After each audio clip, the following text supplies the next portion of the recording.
Ansiosa para chegar à noite, né, Samanta? Que benção. Amém. Que bom estarmos juntos, irmãos. Eu tinha que fazer essa brincadeira com ela, que a gente sempre, né, brinca aqui quando dá uma falhinha, não dá para a gente deixar passar a piada, né? Bom dia a todos, a graça e a paz, que bom estarmos juntos. Quase que eu falo nessa noite, nessa manhã. Louvamos a Deus pelo privilégio, né, que o Senhor nos dá de estarmos na casa do Senhor. Irmãos, se não tem nada melhor. O salmista diz no Salmo 84, eu não canso de citar esse verso: quão amáveis são os seus tabernáculos, Senhor dos exércitos. A minha alma suspira e desfalece pelos atos do Senhor. O pardal encontrou casa, andorinha, ninho para si, onde cria os seus filhotes. Eu encontrei os teus altares, Deus meu e Rei meu. Melhor é estar um dia na tua presença do que 1000 em outro lugar. Então curve sua cabeça, faça uma oração de gratidão ao Senhor, porque nós tivemos mais uma manhã de vida, mais um tempo para destacar diante de Deus que Ele é a nossa fonte de vida, Ele é o Senhor da nossa vida. Então oremos ao Senhor. Deus, muito obrigado pelo privilégio, Senhor, de estarmos aqui nesta manhã diante do Senhor mais uma vez. Nada nos toca mais, Senhor, do que a Tua presença. Eu te agradeço, Senhor, porque o Senhor mesmo em nossa fragilidade, em nossa pequenez, em nossa pouca fé, o Senhor tem investido em nós, em nos abençoado. Te agradecemos por esse espaço de tempo, por esse momento glorioso na Tua presença conosco, no nome de Jesus. Amém. Amém. Ainda de pé, por gentileza, abra sua Bíblia. Nós vamos ler só uma parte do texto que diz respeito ao acontecimento. Está lá em João capítulo 4, e o versículo é o 14, é o que nós vamos ler.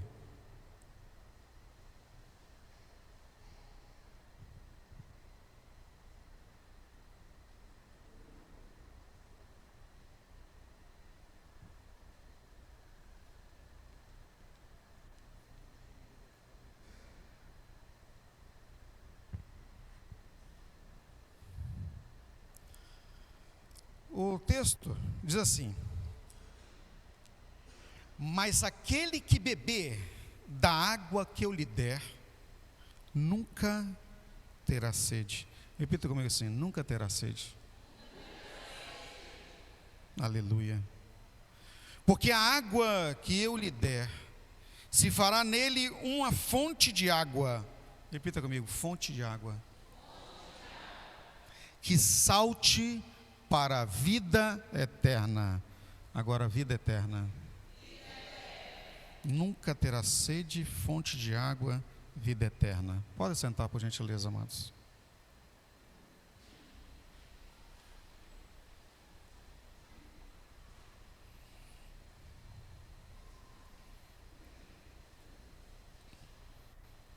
Esta é uma passagem bíblica que podemos destacar assim, uma das mais lindas e de trato de amor nas Sagradas Escrituras. Um romance entre Deus e a vida do ser humano. Algumas nuances nós precisamos destacar aqui em João capítulo 4, que mostra esse amor incondicional de Deus pelo ser humano. E todos eles diz respeito à cultura daquele tempo. Se você ainda não tinha lido esse texto todo, eu convido a você, em seu momento de tempo a sós com Deus, pegue João capítulo 4 e deixe o Espírito Santo falar com você um pouco neste momento maravilhoso do encontro entre Deus e a mulher samaritana no poço de Jacó. Um dos pontos altos dessa passagem é o verso 23, em que Jesus narra assim: a hora vem e já chegou, em que os verdadeiros adoradores adorarão o Pai em espírito e em verdade, e Ele está à procura de tais que assim o adorem. Olha que lindo isso, né? Deus então está à procura de um relacionamento conosco, de adoradores. E eu quero nessa manhã, como um representante de Deus aqui para você nessa manhã, dizer a você: o Senhor encontrou você. Amém? Diga comigo assim: Deus me encontrou. A questão toda é que Deus sempre encontra a gente, né? Ele nos acha. A questão é se nós queremos esse encontro com Ele, e se nós realmente estamos voltados a manter esse encontro com Ele. Por isso que a expressão fonte aqui é muito forte nesse contexto, né? Porque Ele é a fonte que nos alimenta, que nos nutre como filhos, como filhas espirituais. E a narrativa deste texto é a seguinte: que Jesus estava caminhando com os discípulos de volta a Jerusalém, depois de um tempo de enfrentamento espiritual severo, como nas regiões de Gadara, demônios, muita luta, as multidões não se afastavam, e ele tomou um caminho inusitado. Jesus tomou um caminho totalmente diferente do que era o usual. Os judeus, quando vinham da Galileia para Jerusalém, comumente não passavam por Samaria, até porque, historicamente, a região de Samaria era considerada como uma região de pessoas rebeldes, que se deixaram contaminar na época do cativeiro babilônico. Israel foi invadida por Babilônia, principalmente Judá, e todos os seus príncipes foram levados como escravos para a região da Mesopotâmia, e um pouco de gente ficou por ali. Comumente foram os mais pobres que foram expulsos de Jerusalém por causa da tomada da cidade, destruição do templo e das muralhas. A cidade caiu, os feridos da guerra, crianças doentes. Isso aqui não é invenção não, tá, queridos? É da palavra e da história.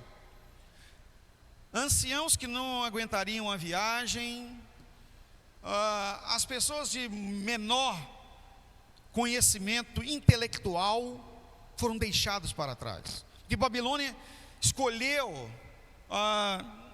muito quem levariam para servi-los na cidade, e deixou para trás. Essas pessoas foram se recuperando em sua vida ali, mas a pobreza e a dificuldade era tão grande, e como a terra ficou esvaziada de sua proteção, não havia mais soldados, não havia mais os príncipes de Jerusalém e nem de Israel. A situação se tornou difícil para aqueles que ficaram, e eles começaram então a se relacionar com os povos da terra que Deus havia proibido relacionarem-se. E quando eu falo aqui relacionar, não é só trocar mercadorias, comércio, não. Passaram a conviver, a casar com aqueles que estavam por lá, não é? E isso trouxe um desgaste muito grande com aqueles que estavam no cativeiro.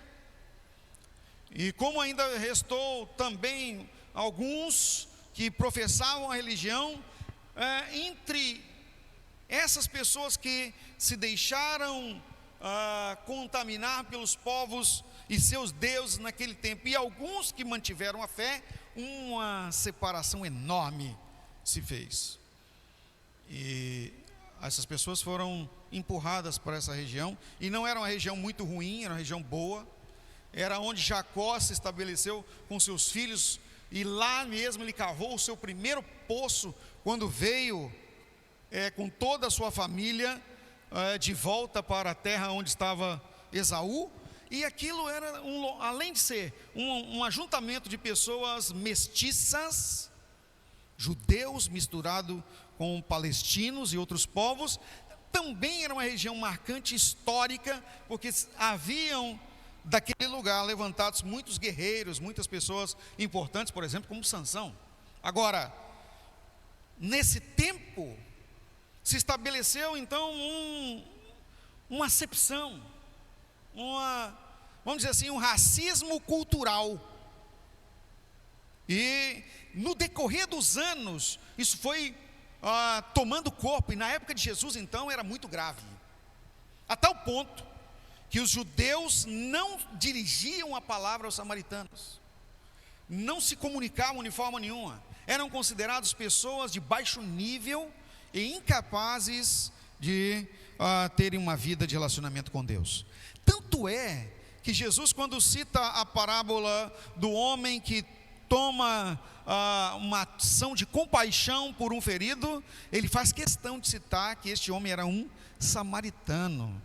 Para quê? Para derrubar a ideia que havia na mente dos judeus em relação àquele povo. Agora, Jesus vem caminhando e toma uma direção totalmente diversa. Vamos passar pelo território de Samaria.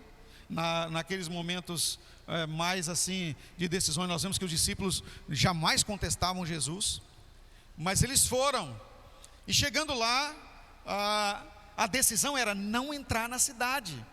Jesus respeitou essa condição, ele ficou lá de fora, na entrada, onde havia o poço de Jacó, e aonde o povo ia lá buscar água. Eu até me lembro que há algum tempo atrás eu compartilhei aqui com vocês como era esta água, né? A água natural da região, uma água difícil, não era uma água boa, porque uma região árida, aquele poço tinha uma água lamacenta, né? Eu há pouco tempo agora, nem sei mais, tem alguns domingos atrás, eu compartilhei sobre isso, e era difícil, e quando aquela mulher samaritana, e todas elas iam até lá, porque era a função das mulheres buscar a água no poço, elas iam até lá para buscar, ela encontra um judeu sentado ao lado do poço. Eu até consigo visualizar assim, né? Aquele poço de pedras claros, da cor creme, que são as cores das pedras em Israel. Eu tive a oportunidade de estar lá.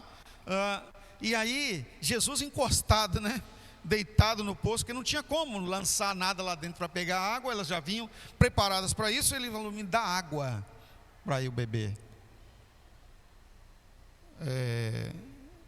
E se estabeleceu essa conversa que culmina com esta passagem aqui. No decorrer da palavra eu vou compartilhando com vocês mais alguns pontos importantes.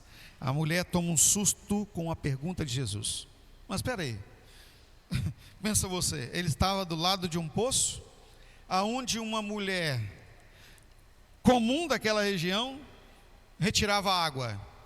Pedir água não era nada demais, sim ou não?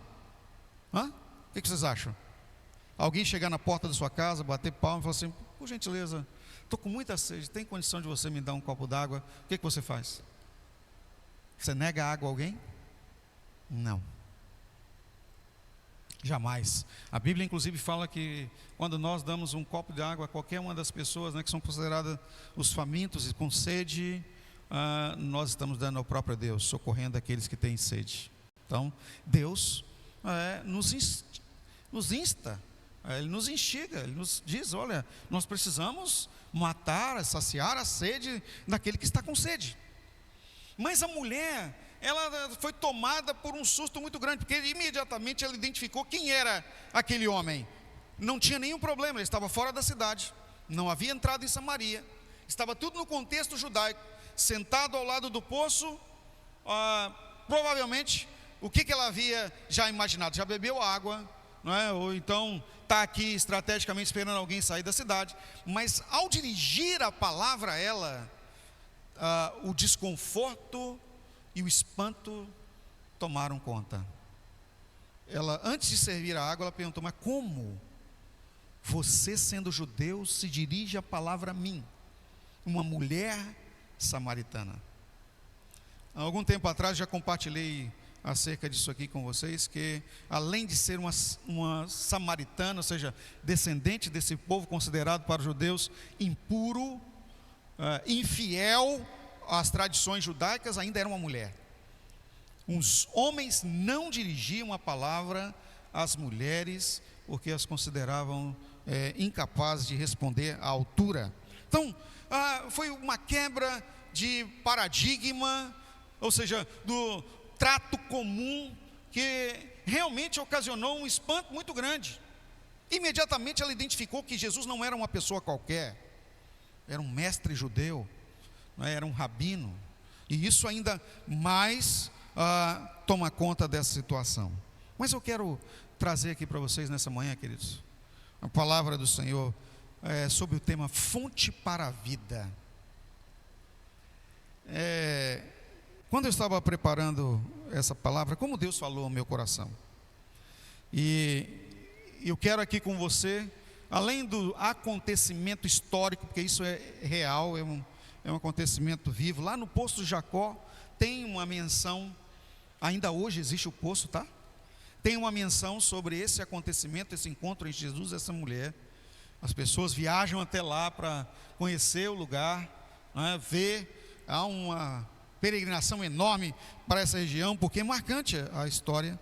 Mas eu quero trazer aqui alguns detalhes para compartilhar da palavra de Deus, para que possamos edificar em nossa fé. A fonte para a vida, eu quero destacar aqui a água de Cristo. E para destacar a água de Cristo, eu vou narrar para você aqui um pouco deste encontro entre Jesus e essa mulher. Quando Jesus diz a ela assim: olha, dá-me de beber, o natural ela era tirar a água, fazer o efeito lá da purificação que eles conheciam, para separar a lama da água, dar aquele cuidado adequado e servir a Jesus a água, até porque ele era uma pessoa importante e ela identificou isso. Mas se estabelece um diálogo, ela até esqueceu que ele estava com sede. Gente, é interessante que quando nós estamos diante de Deus e trabalhando para Deus, a gente acha que Deus é que precisa de nós. Deus precisa de mim na casa dele. Deus precisa de mim como um serviçal no ministério. Deus precisa de mim para que eu seja um fiel dizimista e ofertante. Deus precisa de mim para que eu possa orar pelas pessoas. Meu irmão, minha irmã, eu vou contar um segredinho para você, talvez você já saiba, mas não cai na sua mente o entendimento. Deus não precisa de você. Uma vez eu vi numa lameira, sabe aquela lameira de caminhão? Aquela parte de borracha que normalmente os caminhoneiros instalam, na traseira da carroceria do caminhão, escrevem ali algumas falas assim filosóficas muito interessantes. São os pensamentos de caminhão. Dizia lá assim na lameira do caminhão: Deus sem você continua sendo Deus. Você sem Deus permanece nada.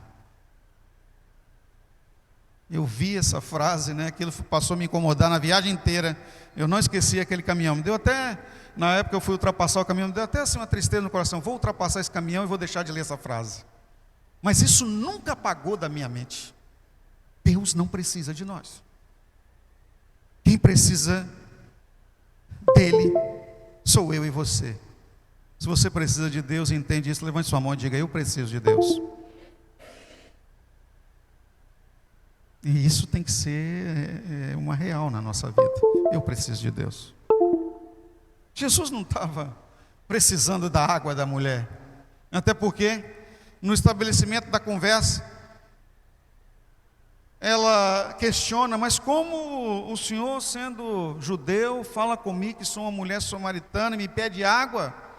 Aí Jesus responde: se você soubesse quem é que fala com você, e se você conhecesse o dom, tem umas traduções da palavra de Deus que diz a dádiva de Deus. Se você conhecesse a dádiva de Deus, é você que me pediria água e eu te daria água viva.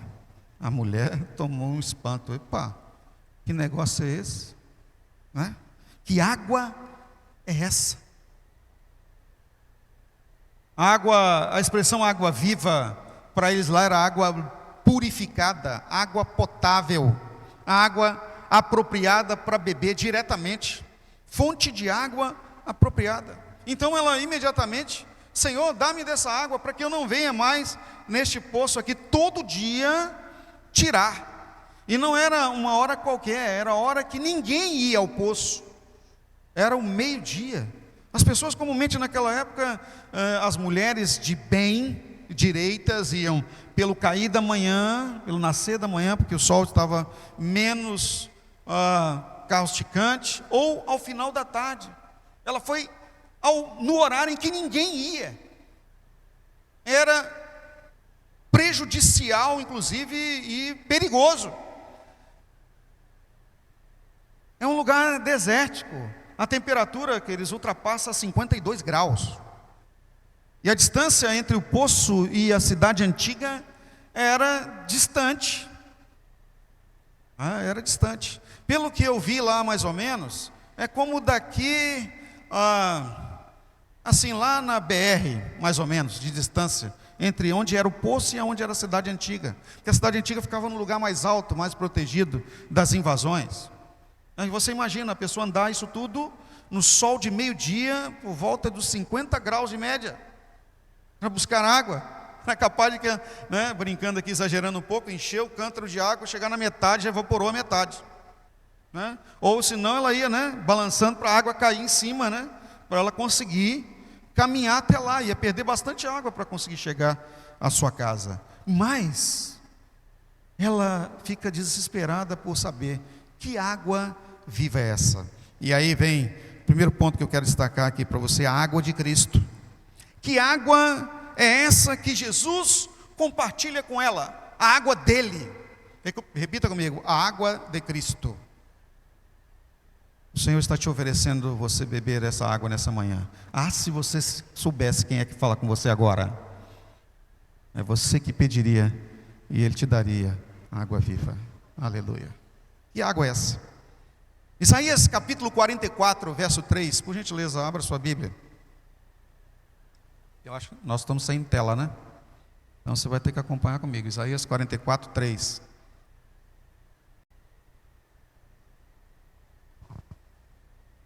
Vou até beber uma água aqui.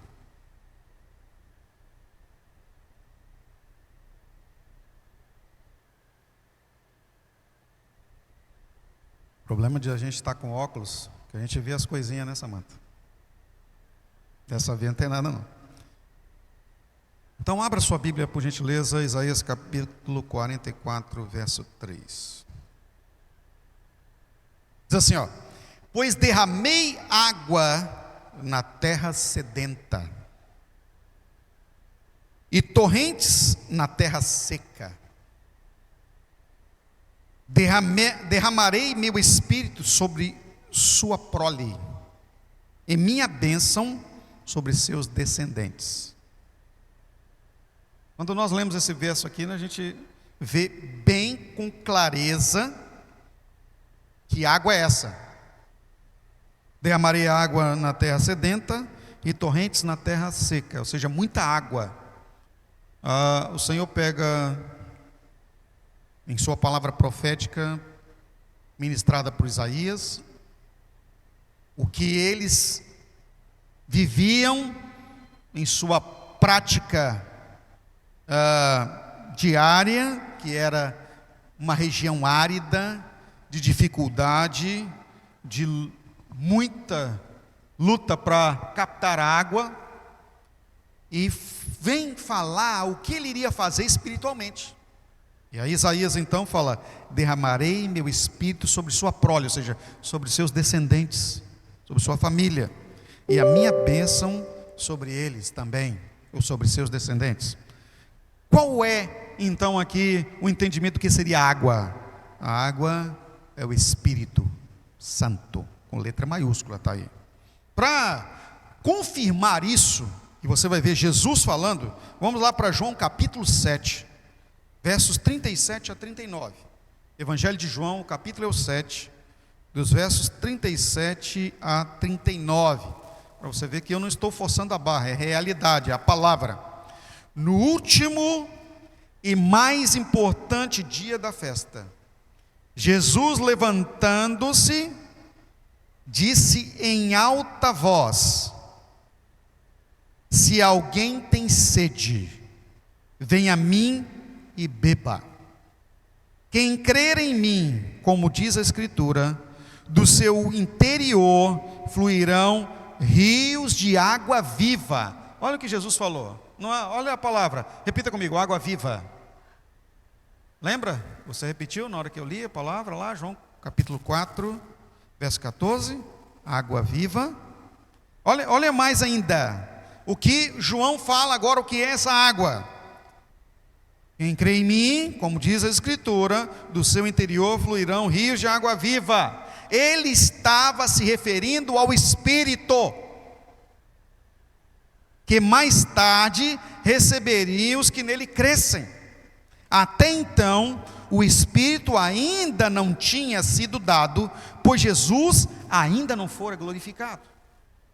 Pois ele mesmo falou: quando eu for, eu vos enviarei um outro Consolador, para que esteja com vocês.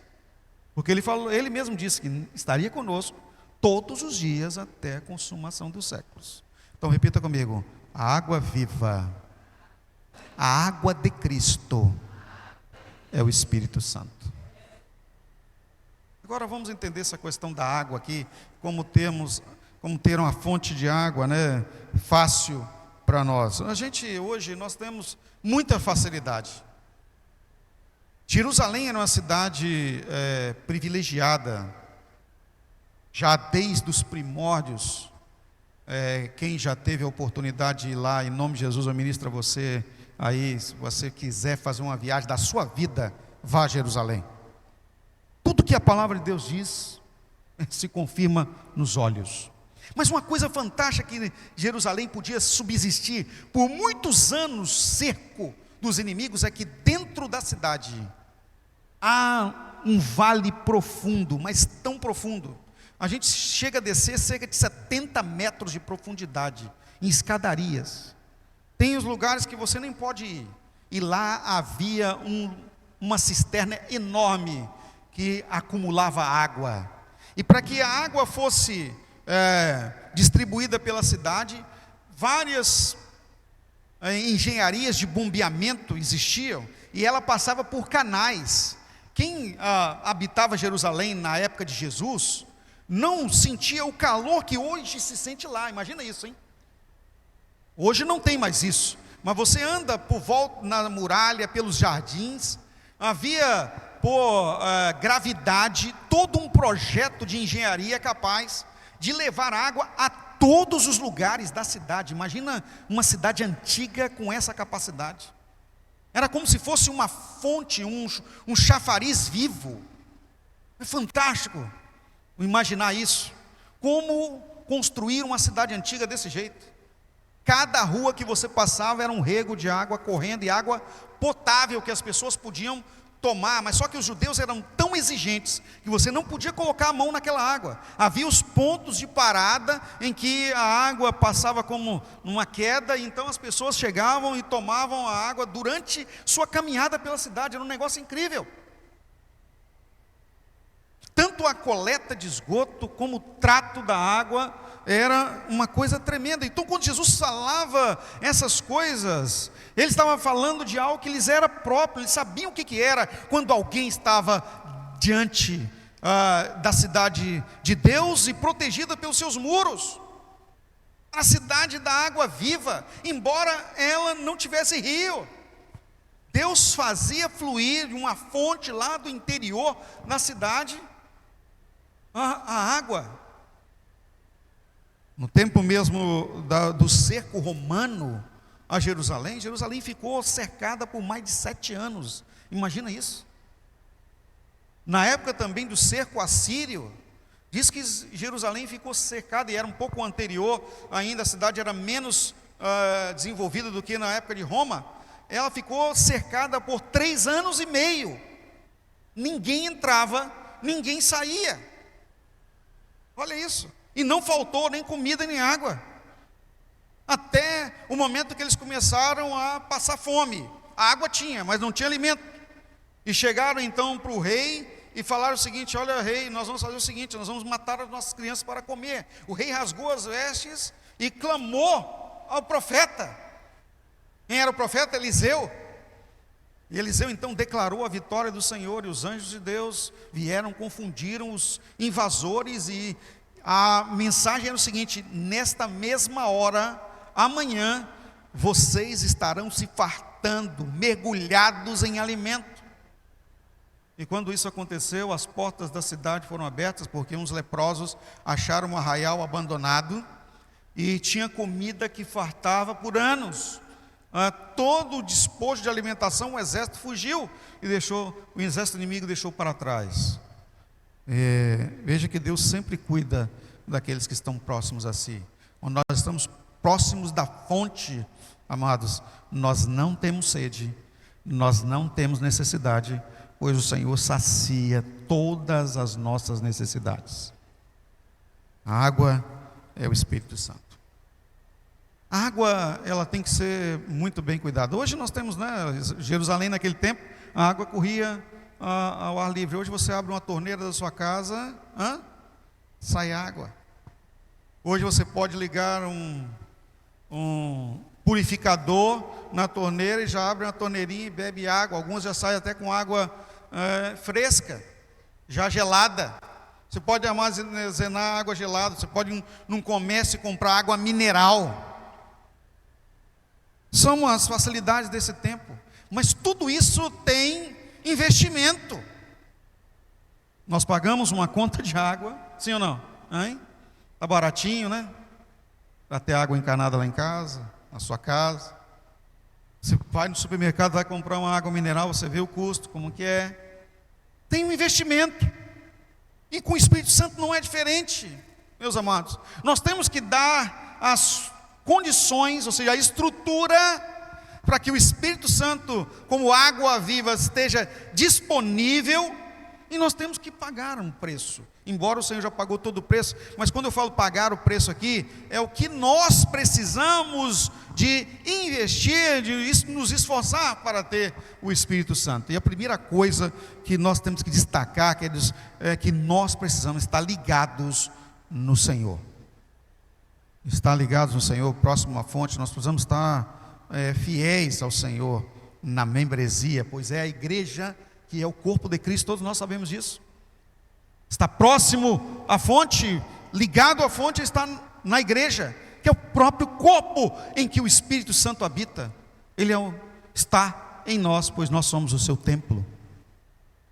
Agora, outra exigência que nós não podemos deixar é que a questão é a água viva. A água viva é a água purificada, é água potável. O ambiente, o invólucro, o recipiente precisa estar limpo. Isso quer dizer santo, tratado. Se pelo menos não está santo, precisa ser o tempo todo cuidado. E estar santo é o tempo todo estar sendo lavado. Eu gosto muito de cozinhar e descobri isso agora, já estando mais experiente. Gosto de fazer coisas diferentes, mas uma coisa que eu não gosto é do tal de lavar vasilha. Gente, lavar vasilha de plástico, então, só Deus na causa, né? E se você pega aquelas vasilhas de plástico, né, que Tupperware, ou então agora nós que somos mais assim desprovidos de Tupperware, aquelas vasilhinhas de sorvete. Alguém usa vasilhinha de sorvete reciclada aí, né? Para guardar as sobrinhas. As sobrinhas são uma bênção, né? Quando a gente está com pressa. Mas na hora de lavar aquela vasilhinha, aquilo fica, você joga uma água assim, ela fica cheia de gotinha. Pega, ela fica deslizando da mão. Irmãos, aquilo me dá uma gastura nas mãos. Primeiro, para lavar, antes eu encho a minha mão de detergente, aí piora, que aí arrebenta a minha mão toda, porque eu não consigo pegar naquele negócio daquele jeito, me dá um troço, né? Glória a Deus que Deus nos deu uma condição. Eu comprei uma lava-louça agora. A louça, pelo menos vai para lavar louça, não precisa lavar a louça, mas tem que colocar lá dentro. E para colocar lá, a sua mão vai nesses negócios, entendeu? É impressionante. Mas ai de nós se não purificássemos as vasilhas para colocar os alimentos. O que aconteceria? Nós ficaríamos doentes, porque atrai bactéria. Deixa lá as vasilhas sem lavar durante uma semana para você ver o que a sua casa vira.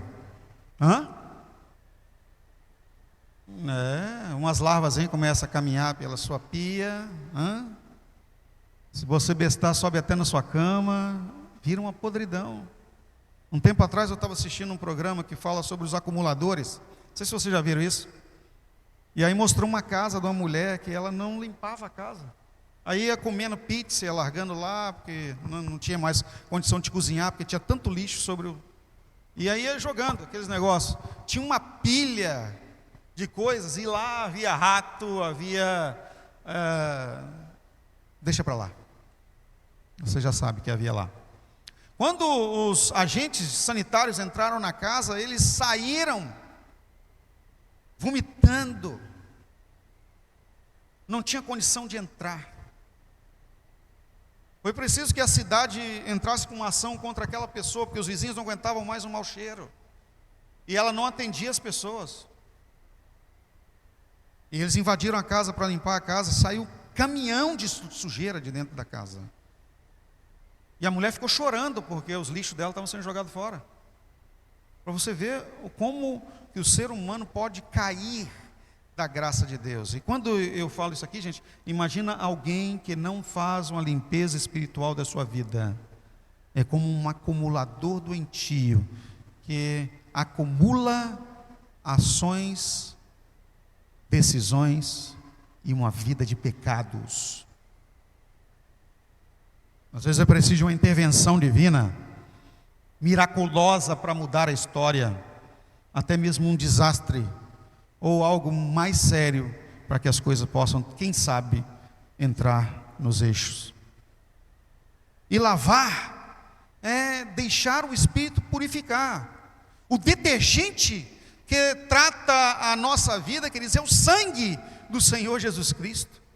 Em 1 João capítulo 1, versículo 7, o sangue de Jesus Cristo, seu Filho, nos purifica. É o detergente. Se você não fizer uso desta ferramenta espiritual na sua vida, tempos em tempos, ou quiçá todos os dias, porque lavar vasilha em casa é todo dia. Pelo menos lá em casa é. É impressionante. Como, não é, eu saio assim, né, vou na sala, daqui a pouco tem um copo parado lá. Quem será que deixou o copo? Um dia desse aí eu estava lavando, coloquei tudo na lavadora, lavei o que estava na pia. Quando eu cheguei na sala tinha 2 copos, não acreditei. Não é possível, 2 copos, eu passei aqui um tempão aqui. O que está havendo? Uma certa menina tinha passado por lá. É normal, é a casa. Precisa lavar, limpar todos os dias. Lavar roupa todo dia. O negócio é tão sério que até música foi criada com isso, né? De lavar roupa todo dia. Gente, glória a Deus que nós somos um povo aciado. Se compararmos a nossa idade assim de vida como seres humanos com relação à higiene e ao asseio, nós vivemos muito mais do que o povo do passado. Quando eu estava preparando essa mensagem aqui, eu estava lendo um livro que foi escrito na França do século XVIII. Uma tradução para o nosso português, falando sobre a palavra da água viva, procurando saber um pouco mais o que era. Um reformador da igreja estava dizendo como era a situação do povo naquele lugar. Não tomavam banho, não limpavam as casas, não é? Os banhos eram tomados por meses. Na França, levava 3 meses para tomar um banho. Lavar a casa, ninguém lavava, porque era muito frio. Você imagina jogar água dentro de casa? Você já morria de frio, sem ter água dentro de casa. Você jogar água no chão, então, jogava água, congelava tudo. Então não podia lavar. Nós somos privilegiados, amados.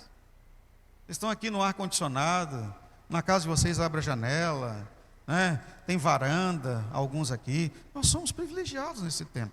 E nós somos privilegiados também com relação à palavra de Deus. Nós temos descortinado a palavra de Deus de forma diferenciada. Temos nas nossas mãos as escrituras, temos a mensagem, temos o templo, temos a palavra de Deus viva para nós, mas nós não estamos dando valor. Porque essas coisas são tão naturais para a gente, que nós não damos valor. Mas é preciso nos chamar a atenção. Você nasceu num tempo de privilégios, e o maior privilégio é ter a Bíblia, a palavra de Deus, livre e desimpedida, para que você tome conhecimento. Levante sua mão e diga glória a Deus, irmãos. Amém. Glória a Deus, assim, mais desanimado, né? Glória a Deus. Alguns estão tão acomodados que o culto já chega lá na casa dele, no YouTube, e se ele não gostar muito da mensagem do pastor, ele pode trocar para outra, que tem gente melhor do que eu pregando na televisão. Tanto é que o nosso está em tão baixa audiência, e aí você entra em algumas aí, 1.000, 2.000 pessoas online assistindo, porque os camaradas são muito bons, Deus está usando eles de forma maravilhosa. São privilégios que só você tem nesse tempo. Mas se nós não fizermos o bom uso do privilégio, queridos, nós vamos ter a oportunidade passando como água passa embaixo da ponte. Já diziam os antigos, a água que passa debaixo da ponte, o que acontece? Não volta mais. Não volta mais. Então, a oportunidade não pode ser perdida. Nós temos que aproveitar. E naquela época, a mulher não perdeu a oportunidade, a samaritana. Quando ela ouviu de Jesus, se você soubesse quem é que fala com você, e qual é o dom de Deus, você que me pediria água, e eu te daria água viva. Ela imediatamente, me dá dessa água, Senhor. Você tem buscado a água viva, amado? Ela está disponível para você todo o tempo? A mulher samaritana não perdeu a oportunidade, me dá dessa água. Então a água de Cristo, queridos, é a água que faz a fonte. Porque não adianta nada você ter a água e não ter como carregar. Não adianta. Mas o pior é você ter uma fonte que não sai água. Concorda comigo? Pior do que você ter uma água que você não pode levá-la com você, pelo menos você fica perto da água, e era o que as pessoas faziam no passado. Estava lá um rio, não tinha os depósitos, não podiam carregar água para muito longe, o que fazia? A casa na beira do rio. Só que quando a água subia um pouco mais, a água também entrava na casa deles. E até hoje isso acontece, né? Mas é uma estratégia. Agora, e se tiver a fonte que não sai água? Igual tem acontecido em muitas partes do mundo. Rios que eram navegáveis deixaram de ser navegáveis. Fontes, minas de água que jorravam água agora estão secas. A água do planeta está diminuindo. Fonte de água tem, a água diminuiu. Mas por que a fonte tem e não tem mais água? Nós já sabemos. A ação do próprio ser humano. Vários estudos científicos têm trago ao entendimento que é o próprio homem que está acabando com a água na terra, com a questão do aquecimento global. Vocês escutam isso na televisão o tempo inteiro. Captação de água de forma não sustentável para a agricultura, ou para as empresas, ou para vir a enriquecer alguma cultura. É assim que está acontecendo hoje. O descaso com o meio ambiente, derrubada de árvores, jogar lixo nas fontes d'água, descartar lixo na rua, tudo isso, quem está acabando com a água somos nós mesmos. O nível de plástico que tem nas águas, nas fontes de água no mundo hoje é terrível. E não se tem nem estudo que isso pode causar na vida do ser humano. Foram fazer um estudo aqui no Brasil, sabiam disso? Pouco tempo atrás agora, para descobrir quanto de plástico havia no intestino. Ficaram estarrecidos. Tinha cerca de 50 a 60 gramas de plástico impregnado no intestino de um brasileiro. Imagina isso? É mais do que uma garrafa PET triturada. Microplástico. Quando nós bebemos em copo descartável, queridos, esses copinhos, você toma plástico, você sabia? Por isso que eu não gosto de tomar em copo descartável. Você bebe plástico, microplástico. Isso não é descartado do seu corpo, não, impregna no seu intestino. Já tem estudos americanos dizendo que pode causar câncer. Então, nós temos que tomar cuidado. As garrafinhas PET, refrigerante, tudo é plástico, tudo solta o tal do microplástico, que é invisível ao olho humano. Até no tempo nós estamos aqui, tem foligem de plástico voando. Então nós temos que ter a consciência ambiental. Agora eu quero transferir o termo consciência ambiental para consciência ambiental espiritual. Vamos trazer essa analogia para a vida em Deus. Se o ser humano precisa de água, ele se estabelece em sua moradia, próximo à fonte de água, próximo aos rios, próximo à fonte, para facilitar a sua vida. Por que nós não estabelecemos também a nossa vida na presença de Deus, o Espírito Santo, a água viva? É assim que nós precisamos. Além disso, nós precisamos ter consciência também, porque o Espírito Santo é exigente. Tem o meio ambiente espiritual, amados. Se você precisa estabelecer na sua casa o seu tempo a sós com Deus, um ambiente de santificação, na palavra, na mente, por isso que Paulo fala em Romanos 12, né, que ele roga pela compaixão de Deus, que nós venhamos apresentar-nos como um sacrifício vivo, santo e agradável a Deus, para não dispersar, não afugentar o Espírito Santo, porque ele não se comunica com a sujeira. E a água que é produtiva, a água pura, a água limpa, ela só é consumida quando ela está realmente potável, não é? Se não for assim, não vai valer a pena, não vai valer o investimento para nós. O Espírito Santo não pode ficar ao lado da sujeira, ele é autopreservador. Então olha o que a palavra de Deus fala. Abra sua Bíblia comigo, por gentileza, Ezequiel capítulo 36, verso 25. Amados, eu estou assim hoje bem prolongado, que é um estudo bíblico que eu estou ministrando na sua vida. Aguenta só um pouquinho aí que a gente vai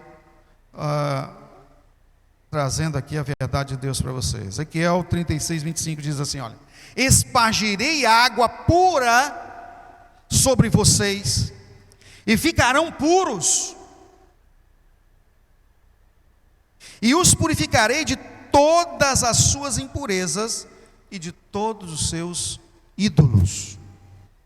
Olha o que Deus fala: eu vou espargir água pura. Repita comigo: água viva é água pura. Água pura é capaz de nos tratar.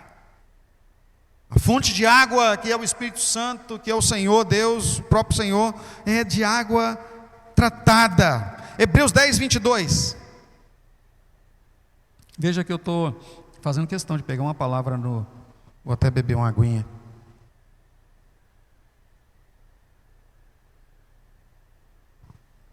Antigo Testamento, um profeta, e venho no Novo Testamento. Hebreus capítulo 10, verso 22. Olha só, como Deus fala lá: eu vou aspergir água pura sobre vocês, e vocês ficarão puros, e eu os purificarei.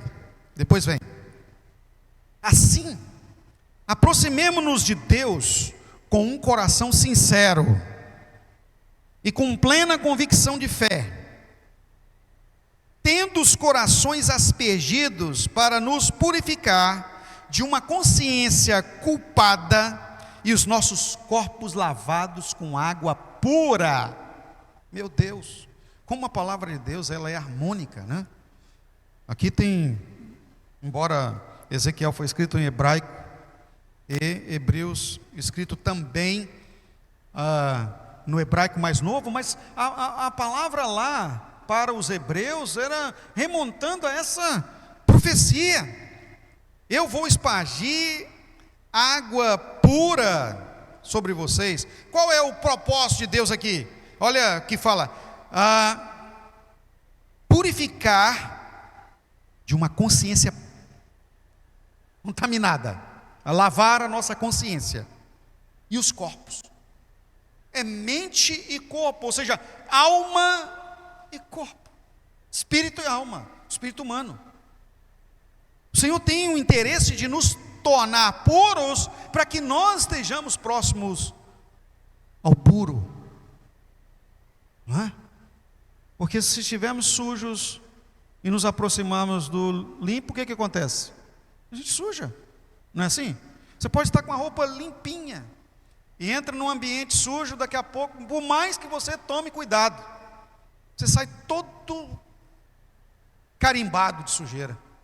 Entra com uma roupa branca, por exemplo, em uma área de construção civil, o que vai acontecer com você? Hein? A gente sabe disso. Então, veja bem, irmão, o que nós precisamos para nos aproximar do Senhor, porque nós não temos a condição de nos limpar sozinhos. É a água pura que vai fazer isso conosco. Nós precisamos de um coração sincero e fé. Repita comigo: eu preciso de um coração sincero e convicção de fé. Porque, irmão, sem convicção de fé, a gente vai achar que nós vamos achar que nós não somos dignos, e nós não merecemos, e isso, a nossa carne e o diabo apregou isso na nossa mente. Não, você não tem mais jeito. Você está tão sujo que Deus não vai te perdoar mais. Não dá para você. É assim que o diabo faz. Você nunca mais vai voltar a ser o que você era. Você não vai mais voltar a ter aquela unção que você já teve. Você não vai mais nunca poder voltar a fazer o que você fazia. O diabo vem apregoando isso, e a gente também. Porque o nosso corpo não quer mais, nossa carne não quer mais se condicionar às exigências espirituais. Um dia desse, né, irmãos? Alguém queria participar de uma área ministerial da igreja, especialmente uma área de púlpito, exigente. Então nós passamos. Quais são as exigências? Quais são as exigências? Você precisa estar fiel ao Senhor, na casa do Senhor, presente nas atividades, até porque quem participa do altar tem que estar em todos os cultos. Se você é do louvor, você tem que estar em todos. Se você é da instrumental, da música, tem que estar em todos. Se você é da palavra, hein? Você imagina você chegar num culto de domingo e dizer assim: não, o pastor não veio não. Mas por que não veio? Não, hoje ele não veio no culto não. E aí, quem vai pregar? Não sei. Quem vai ministrar? Não sei. Qualquer um aí, ó. Vamos orar aí, Deus vai revelar quem vai ser o pregador da noite. Imagina você, vem cá, Vandinho, é você hoje. Hein? Você cai duro aí, né, Vandinho? Misericórdia. Funciona assim. A palavra de Deus tem que ser preparada, estudada. O Espírito Santo revela no seu momento de investimento em relacionamento com Ele. Não é assim.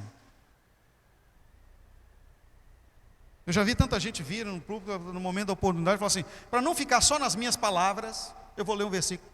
Meu Deus, como assim ficar só nas minhas palavras? No púlpito a gente fala é a palavra, não é nas minhas palavras. Já viram isso? Já deve ter escutado essa frase. Ela fala coisa com coisa, e para não ficar nas minhas palavras, vou ler um versículo para vocês aqui. E Judas foi e se enforcou. É assim. Não sai nada. Então, nós temos que estar aptos.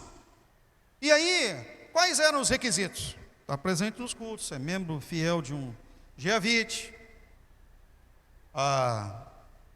estar apto e disposto e disponível para o serviço na casa do Senhor, onde você for designado. Porque às vezes está aqui, só quer cantar, mas não quer varrer um chão. Só quer cantar, mas não quer servir a mesa. Eu sou bonito demais e bonita demais para fazer isso. Não é assim. No reino de Deus, queridos, onde o Espírito Santo nos mandar, nós vamos. Hoje eu estou aqui, mas se Ele me tirar daqui e me levar para colar, eu vou. Como já fui em muitas outras ocasiões. Um dia desse mesmo aí, de um domingo desse, eu não estava na escala, mas eu recebi uma ligação: eu preciso da sua ajuda. E eu fui parar lá em Cariacica, em Santana, para pregar a palavra. Porque o Espírito Santo falou comigo: vai. E quando Ele fala vai, nós vamos. E quando Ele diz vem, nós vemos. Nós vamos vir. É assim que funciona. E olha, aí passamos essas coisas, a pessoa ficou triste, saiu da igreja. Ficou triste comigo, triste com a igreja. Ah, como assim a igreja está exigindo essas coisas? Não é a igreja, irmão, é Jesus, é o Senhor. Como você vai subir ao altar para ministrar se você não é fiel dizimista, se você não está disposto a servir, se você não tem disposição para estar na casa do Senhor, não há alegria na sua vida estar presente, pois a palavra, o próprio Senhor nos traz a imensa alegria de estarmos, a ponto do salmista dizer: alegrei-me quando me disseram, vamos à casa do Senhor. É mais importante estar aqui do que no meu negócio. Então, nós temos que investir no Senhor. É a fonte de água tem que jorrar água, e a fonte de Deus nunca seca. Para finalizar, eu quero trazer para você então acerca da fonte da vida eterna, o Senhor. Abra sua Bíblia comigo, Apocalipse capítulo 22, verso 12, e agora eu vou fazer o inverso. Eu vou ler primeiro o Novo Testamento e depois nós vamos para o Antigo para fechar o entendimento. Tanto lá no Antigo Testamento quanto aqui. Olha o que Deus diz. O Senhor Jesus falando: o Espírito e a noiva dizem: vem. Há uma harmonia entre o Espírito Santo e a noiva. Falam a mesma língua. A noiva somos nós. O Espírito é a água viva. O Espírito e a noiva dizem: vem. E todo aquele que ouvir, diga: vem. É para dizer para qualquer um: vem. Não fazer nenhuma diferença. Todos precisam ouvir o convite: vem. Sem condicionantes. Quem tiver sede, venha. Mesmo se não ouvir o convite, vem. E quem quiser, mesmo sem ouvir, mesmo não estando com sede, quem quiser, repita comigo: quem quiser. Tem alguém nessa manhã que quer? Diga glória a Deus.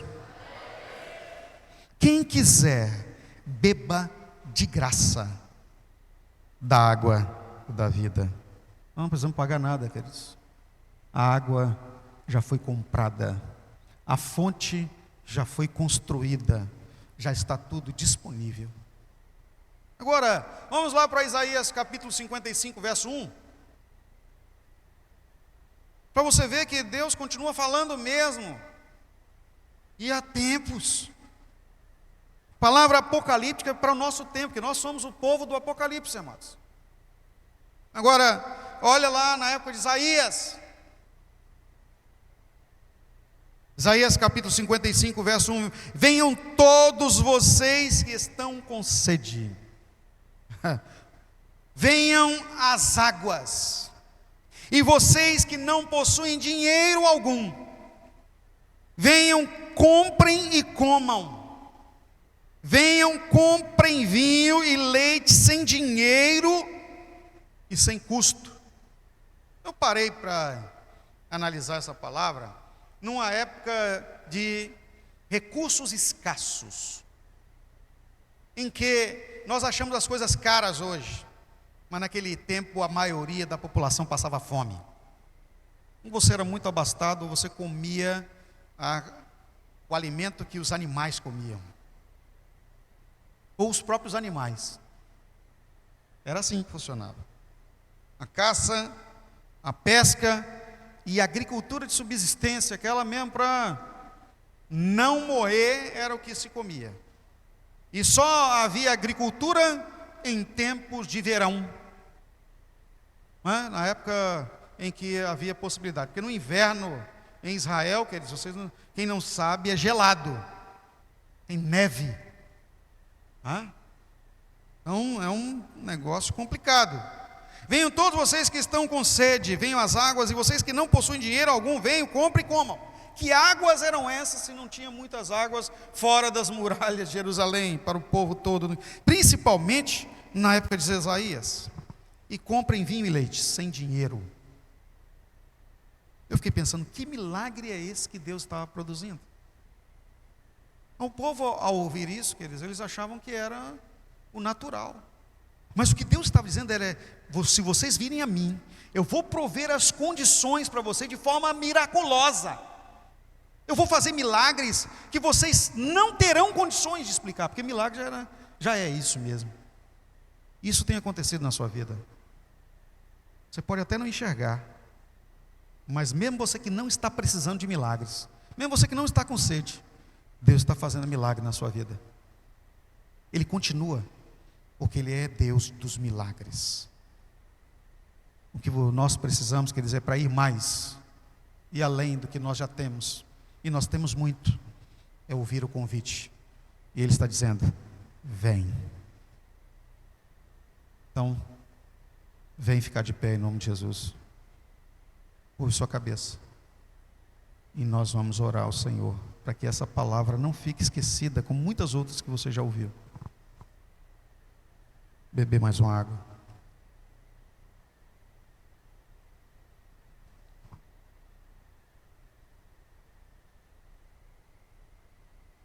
Senhor Deus, nesta manhã, ó fonte de água viva,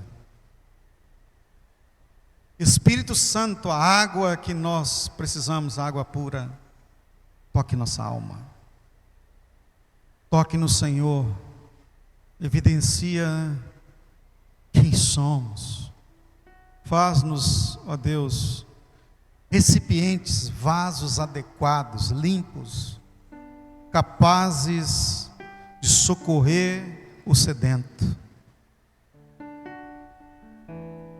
Trata as nossas rachaduras, as quebras, as fragilidades. Nos mova e nos comova profundamente, Deus, para nos renovar, para trazer em nós um espírito vivificado, florescido, sedento do Senhor, como uma coça que corre para as correntes de águas. Nos ajuda, Deus, no nome de Jesus.